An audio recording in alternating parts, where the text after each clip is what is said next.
వాటర్‌లో అసలు ఈ పురుగులు ఏంటనేది ఎక్స్‌ప్లెయిన్ చేస్తా. వీడియో ఎండ్ వరకు అయితే చూడండి. హే! అందరికీ నమస్కారం. సో, మొన్నైతే బెటా బ్రీడింగ్ స్టార్ట్ చేశాం కదా! సో, ఈరోజైతే నేను ఫీమేల్‌ని రిలీజ్ చేయబోతున్నాను. సో, మేల్, ఫీమేల్ అలవాటవ్వడానికి ఒక 2 డేస్ అయితే పెట్టా అనమాట అలాగా బాటిల్ క్యాప్ పెట్టి. సో, చూసారుగా అక్కడ కార్నర్‌లో ఒక బబుల్ వ్రాప్ పెట్టాను. మేల్‌కి బబుల్ నెస్ట్ పెట్టడానికి ఈజీగా ఉంటుందని చెప్పి. అగ్రెషన్ అయితే నాకేం కనిపించట్లేదు.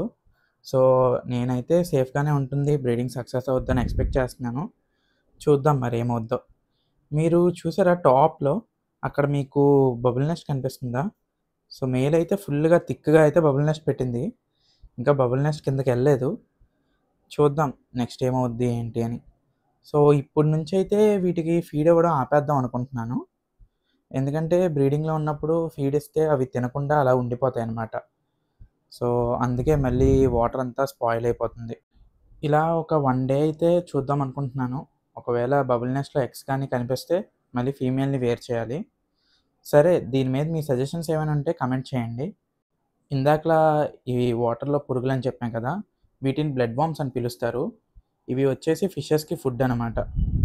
సో, దీనికేమొంచి ఒక కంటైనర్‌లో వేసుకున్నాను నేనైతే. ఇది మనకి మెయిన్ ఏంటంటే డర్టీ వాటర్‌లో కనిపిస్తాయి. సో, ఫిషెస్ వేస్ట్ మీద అండ్ ఆర్గానిక్ వేస్ట్ మీద సర్వైవ్ అవుతూ ఉంటుందనమాట. అండ్ దీంట్లో ఎక్కువ హిమోగ్లోబిన్ ఉండడం వల్ల ఫిషెస్‌కి చాలా మంచిది. ఇవి నేను మిస్టర్ అక్వాటిక్ వైజాగ్ దగ్గర నుంచి తీసుకున్నాను అనమాట. సో, చూసారు కదా! ఇప్పుడైతే బబుల్ నెస్ట్ కిందకెళ్తున్నాయి 2 మెల్లగా. మళ్ళీ నెక్స్ట్ వ్లాగ్‌లో నెక్స్ట్ పార్ట్ పోస్ట్ చేస్తా. సరే అయితే. బాయ్.